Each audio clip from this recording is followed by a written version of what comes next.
respecto de quién contribuye, nosotros tenemos tres actores principales. El primero es el sector público, el segundo es el sector privado y el tercero es el sector externo.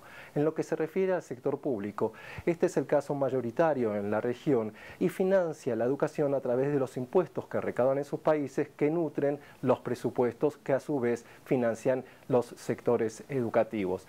El promedio del financiamiento educativo en la región es alrededor de un 5% del Producto Bruto, que es la medida más ampliamente utilizada, la más generalizada y que permite realizar comparaciones internacionales. Lo que nos dice esto es cuál es el porcentaje de los recursos de la sociedad que se destinan al sistema educativo en este caso.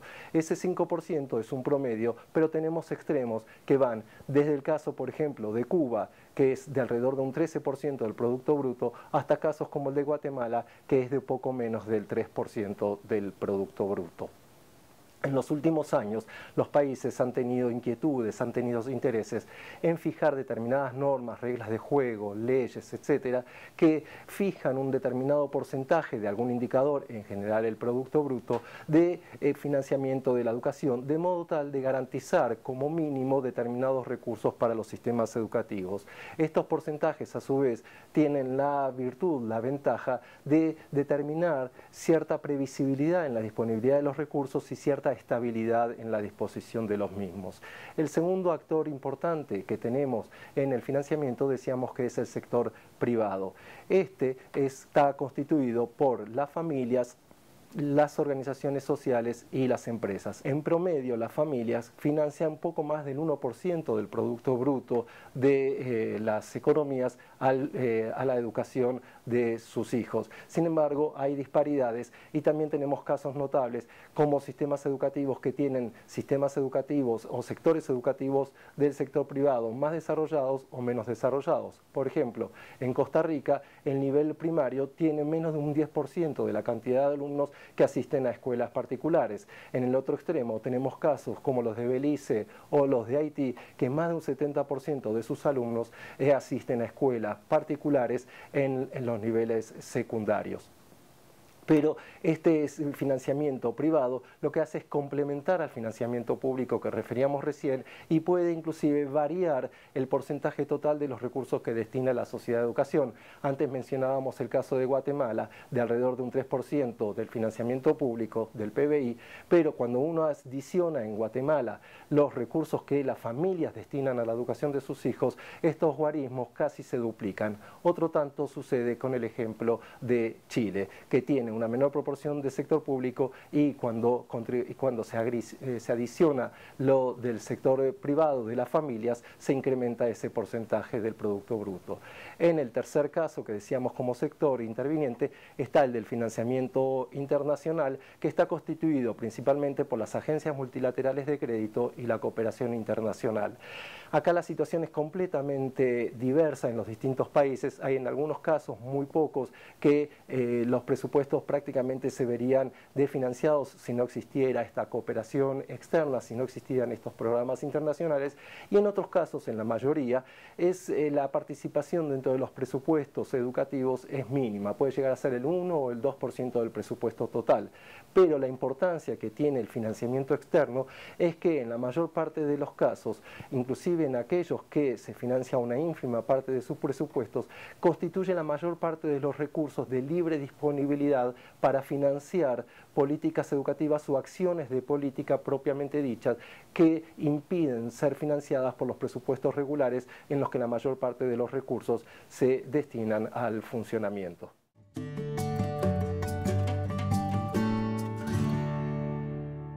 Los estudios han sido numerosos y muchos de ellos señalan que no hay un vínculo, no hay una relación entre la cantidad de los recursos que se disponen y los resultados que se alcanzan en el aprendizaje.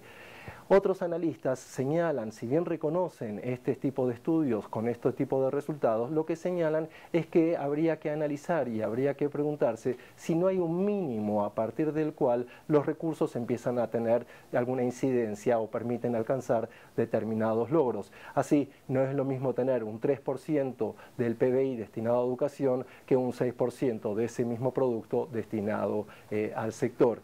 Y por último, hay un tercer grupo de analistas que que se preguntan o se siguen preguntando por la importancia de la cantidad de los recursos, pero están más atentos a la asignación de los recursos, al uso de los recursos, al modo como se emplean estos recursos, porque señalan que independientemente de la cantidad, lo que nos interesa ver es qué se hace con ese dinero.